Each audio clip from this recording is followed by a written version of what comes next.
Hi friends, എല്ലാവർക്കും എന്റെ പുതിയ വീഡിയോയിലേക്ക് സ്വാഗതം.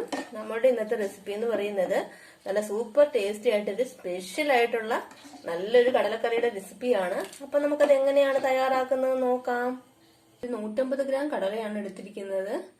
ഇത് ഞാൻ 8 മണിക്കൂറോളം ഞാൻ വെള്ളത്തിലിട്ട് നന്നായിട്ട് കുതിർത്ത് വെച്ചേക്കുന്നതാണ്. ഇനി നമുക്കിത് നന്നായിട്ടൊന്ന് വേവിച്ചെടുത്താൽ മതി. അപ്പൊ നമ്മള് കുതിർന്ന കടലയുടെ വെള്ളം എല്ലാം ഊറ്റി മാറ്റി വെച്ചിട്ടുണ്ട്. ഇനി നമുക്ക് കുക്കറിലേക്ക് നമുക്ക് ഇട്ട് കൊടുക്കാം. ഞാൻ ഇതിനായിട്ട് ഒരു ഉരുളക്കിഴങ്ങ് നന്നായിട്ട് തൊലിയെല്ലാം കളഞ്ഞ് കഴുകി നന്നായിട്ട് അരിഞ്ഞെടുത്തിട്ടുണ്ട്. ഇനി നമുക്ക് ഈ ഉരുളക്കിഴങ്ങ് കൂടി ഇതിലേക്ക് ഇട്ട് കൊടുക്കാം. ഒരു നുള്ളു മഞ്ഞൾപ്പൊടിയും കൂടി ഇട്ട് കൊടുക്കുവാണ്. നമുക്ക് ആവശ്യത്തിനുള്ള വെള്ളവും കൂടി ഒഴിച്ചു കൊടുക്കാം. ഇത് നല്ല വേവുള്ള കടലയാണ്, അപ്പൊ നമ്മൾ അതനുസരിച്ചുള്ള വെള്ളം ഇച്ചിരി കൂടുതൽ ചേർക്കണം, അല്ലെങ്കിൽ വെള്ളം ഇല്ലാണ്ടാവും. അതുകൊണ്ട് നമ്മൾ ഇച്ചിരി കൂടി കൂടുതൽ വെള്ളമാണ് ചേർത്തിരിക്കുന്നത്. കുറച്ചും കൂടി ഒഴിച്ചു കൊടുക്കുവാണ്. സിമ്മിൽ നമുക്ക് നന്നായിട്ട് ഇതൊന്ന് വേവിച്ചെടുക്കാം.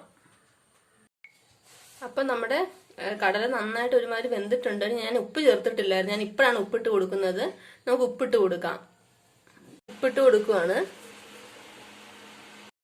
കൂടെ തന്നെ ലേശം വെള്ളവും കൂടി ഒഴിച്ചു കൊടുക്കുവാണ്.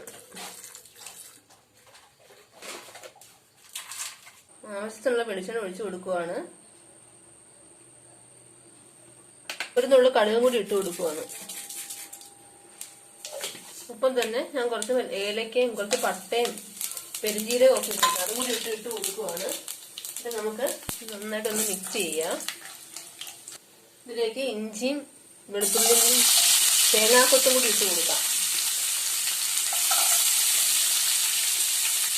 ഈ ഇഞ്ചി വെളുത്തുള്ളിയും തേങ്ങാക്കൊത്തും നന്നായിട്ട് മൂത്ത് കിട്ടണം നല്ലതായിട്ട്. അതുവരെ നമുക്ക് ഇതുപോലെ ഒന്ന് ഇളക്കി കൊടുത്തുകൊണ്ടിരിക്കണം. ഇഞ്ചിയും വെളുത്തുള്ളിയും ഒക്കെ മൂത്ത് ആ മണം വരുന്നുണ്ട്. ഇനി നമുക്ക് ഇതിലേക്ക് സവോള ചേർത്ത് കൊടുക്കാം. ഞാൻ ഒരു സവോളയാണ് അരിഞ്ഞു വെച്ചിരിക്കുന്നത്. ഞാൻ ഒരു സവോള ഇതിലേക്ക് ഇട്ട് കൊടുക്കുവാണ്. അങ്ങനെ ഒരു നുള്ളു ഉപ്പും കൂടി ചേർത്ത് കൊടുക്കാം. നമ്മൾ കടലയിൽ ആവശ്യത്തിന് നമ്മൾ ഉപ്പ് ചേർത്തിട്ടുള്ളൂ. ഞാനൊരു ലേശം ചേർക്കുന്നുള്ളൂ. ഉപ്പിടുമ്പം വേഗം നമുക്ക് വഴന്ന് കിട്ടും, അതുകൊണ്ടാണ് ഞാനൊരു ലേശം ഇട്ടത്. ഇനി നമുക്ക് നന്നായിട്ടൊന്ന് വഴറ്റി കൊടുക്കാം. ഒപ്പം തന്നെ കുറച്ച് കറിവേപ്പിലയും കൂടി ഇട്ട് കൊടുക്കുവാണ്. ഒരു പച്ചമുളകും കൂടി ഇട്ട് കൊടുക്കാം.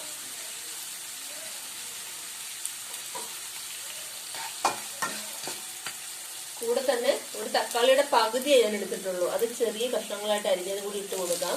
നമ്മൾ ഒത്തിരി ഇട്ട് കഴിഞ്ഞ് കഴിഞ്ഞാൽ ഒരു പുളിപ്പ് വരും നമ്മുടെ കടലക്കറിക്ക്. അപ്പൊ നമ്മുടെ കടലക്കറിയുടെ ടേസ്റ്റ് കുറയും. അതുകൊണ്ടാണ് ഞാൻ തക്കാളി ഇത്ര എടുത്തേക്കുന്നത്. അപ്പൊ ഇനി നമുക്ക് ഇതൊന്ന് മൂടി വെക്കാം. മൂടി വെച്ച് തന്നെ ഇരുന്ന് ആവിൽ തന്നെ വഴന്നു വരണം. അപ്പൊ നമുക്കിത് മൂടി കൊടുക്കാം.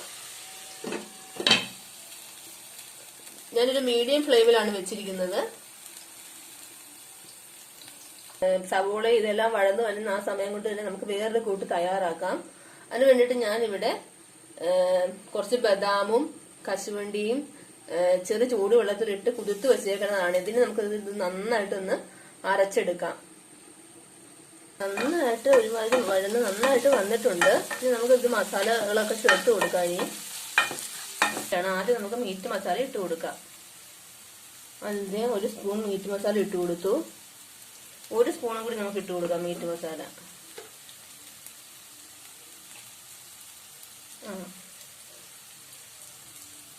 ഈ ഒരു സ്പൂൺ അളവില് മല്ലിപ്പൊടി, കുറച്ചും കൂടി ഈ അതേ അളവിൽ തന്നെ ഒരു സ്പൂൺ കൂടി മല്ലിപ്പൊടി ഇടുവാണ്. ഇത് നമുക്ക് ഒന്ന് മിക്സ് ചെയ്ത് കൊടുക്കാം. ഒരു സ്പൂൺ കുരുമുളക് പൊടി ഞാനിവിടെ പൊടിച്ചു വെച്ചിട്ടുണ്ട്. ഇനി നമുക്ക് ഇതും കൂടി ഇതിലേക്ക് ഇട്ട് കൊടുക്കാം. ഇതും കൂടി ഇട്ട് നന്നായിട്ടൊന്ന് മൂപ്പിക്കുക. എണ്ണയൊക്കെ നന്നായിട്ട് തെളിഞ്ഞു വന്നിട്ടുണ്ട്. അതിന്റെ കളറൊക്കെ ഇച്ചിരിയും കൂടി ബ്രൗൺ ആയിട്ടുണ്ട്. ഇനി നമുക്ക് ഈ സമയത്ത് വേണം നമ്മൾ മുമ്പ് വേവിച്ച് വെച്ചിരിക്കുന്ന കടലയുടെ കൂട്ട് ഇതിലേക്ക് ഇട്ട് കൊടുക്കാൻ. കടലയുടെ കൂട്ട് നമുക്ക് ഇതിലേക്ക് ഒഴിച്ചു കൊടുക്കാം. നമ്മൾ കടല ഇതിലേക്ക് ഇട്ട് കൊടുത്തിട്ടുണ്ട്. ഞാനിവിടെ ഞാൻ പൊടി മൂപ്പിച്ച സമയത്ത് മുളക് പൊടി ചേർത്തിട്ടില്ലായിരുന്നു. മീറ്റ് മസാലയ്ക്കകത്ത് നല്ല മുളക് പൊടി ചേർത്ത് വീട്ടിൽ തന്നെ പൊടിച്ച മസാലപ്പൊടിയാണ്. അതുകൊണ്ട് അതുകൊണ്ടാണ് ഞാൻ മുളക് പൊടി ചേർക്കാഞ്ഞത്. അപ്പൊ നിങ്ങൾ തയ്യാറാക്കുന്നവര് മുളക് പൊടി ചേർക്കണമെന്നുള്ളവര് ചേർക്കാം.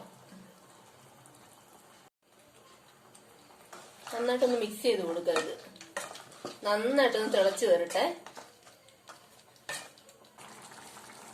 അപ്പം നമ്മുടെ കടലക്കറി നന്നായിട്ട് തിളച്ച് വരുന്നുണ്ട്. ഈ സമയത്ത് തന്നെ നമ്മൾ മുമ്പ് അരച്ചു വെച്ചിരിക്കുന്ന കശുവണ്ടിയും ബദാമും കൂടി കൂട്ടി അരച്ചു വെച്ചേക്കണ ആ മിക്സ് ഇല്ലേ, നമ്മൾക്ക് ഇതിലേക്ക് ഒഴിച്ചു കൊടുക്കാം. ഇപ്പൊ ഒരു പ്രത്യേക ടേസ്റ്റ് ആയിരിക്കും നമ്മുടെ കശുവണ്ടിയുടെയും ബദാമിന്റെയും ഒക്കെ ആ ഒരു രുചി ഇതിലേക്ക് പിടിക്കുമ്പോൾ വെറൈറ്റി ആയിട്ടൊരു ടേസ്റ്റ് ആയിരിക്കും നമ്മുടെ ഈ കടലക്കറിക്ക്. അപ്പൊ നമുക്ക് ഇതുപോലെ മിക്സ് ചെയ്ത് കൊടുക്കാം. ഒന്നുകൂടി നന്നായിട്ട് തിളച്ച് എന്നാലും നന്നായിട്ട് കുറുകി വരും നമ്മുടെ കടലക്കറി. നമ്മുടെ തേങ്ങാക്കൊത്ത് ഇതിന്റെ അകത്ത് വഴറ്റിയിട്ടുണ്ട്. അപ്പൊ ആ ഒരു ഇതിന്റെ ടേസ്റ്റും കൂടി നമ്മുടെ ഈ ഗ്രേവിയിലേക്ക് വരും. അപ്പം നല്ല സൂപ്പർ ടേസ്റ്റ് ആയിരിക്കും നമ്മുടെ കടലക്കറിക്ക്. നമ്മുടെ കടലക്കറി ആയിട്ടുണ്ട്. നമുക്ക് തീ ഓഫ് ചെയ്ത് കൊടുക്കാം. അപ്പൊ നമ്മുടെ കടലക്കറി ഇവിടെ റെഡി ആയിട്ടുണ്ട്. അപ്പൊ നിങ്ങൾ എല്ലാരും ട്രൈ ചെയ്ത് നോക്കുക.